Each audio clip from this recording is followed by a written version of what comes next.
స్తోత్రం దేవుడిచ్చునుగా. తొలకరి వర్షము ఇట్స్ గివింగ్ ధైర్యం, నిబ్బరాన్ని అనుగ్రహించేది తొలకరి వర్షం. దేవునికి స్తోత్రం.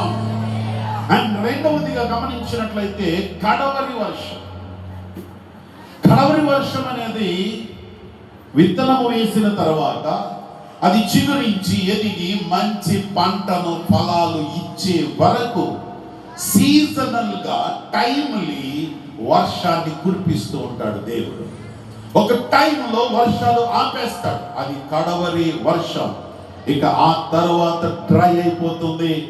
పంట ఇంటికి తెచ్చుకునే వర్షాన్ని దేవుడిచ్చునుగాక. దేవునికి స్తోత్రం. అనగా నీవు విత్తనం వేయడానికి వర్షం ఇచ్చిన దేవుడు, నీవు పంటను కోసుకొని ఇంటికి తీసుకొని వచ్చే వరకు కూడా వర్షము నీ మీద, నీ కుటుంబం మీద, నీ జనాంగం మీద కుమ్మరించునుగాక. ఇర్మియా గ్రంథం 5వ అధ్యాయం 24వ వచనములో కడవరి వర్షాన్ని దేవుడిస్తాడు. ఆమేన్. తొలకరి వర్షం భూమిని తడుపుతుంది, చదును చేసే మంచి వర్షం. చెప్పండి, తొలకరి వర్షం అనేది దేన్ని చెప్పండి? చదును చేసి, ప్రిపేర్ చేసి, సిద్ధం చేసి దేవుడు నీకు అలాంటి కృప వర్షాన్ని కుమ్మరించునుగాక.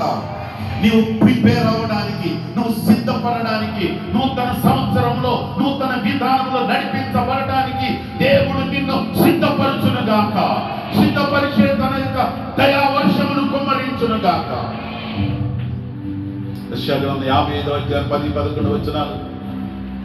విత్తిన దానిని ఫలింపజేసి చిగురింపజేసేది కడవరి వర్షం. నీవు కష్టపడి 2026 సంవత్సరంలో నీవు ఏ విత్తనము వేయబోతున్నావో, ఏ సేద్యము చేయబోతున్నావో, ఏ పనిని ప్రారంభించబోతున్నావో, దేనిని నూతనంగా ఆరంభించాలనుకుంటున్నావో దాని మీద తన కృప వర్షాన్ని కుమ్మరించి నిన్ను చిగురింపజేసే కడవరి వర్షం నీ మీద కుమ్మరించబడునుగా. నిన్ను ఫలింపజేసే వర్షం కడవరి వర్షం. నమ్మితే దేవునికి స్తోత్రం చెప్పండి. హల్లెలూయా. 72వ కీర్తన అంటాడు, మంచి వర్షము. తొలకరి వర్షం అట. ఏ వర్షం అది? మంచి మంచి మంచి. ఈ సంవత్సరము దేవుడు నీకు మంచి వర్షమును అనుగ్రహించును గాక. నీ జీవితంలో మంచి జరుగును గాక. మంచి జరగడానికి దేవుని కృప నీ మీద కుమ్మరించబడును గాక. కడవరి వర్షం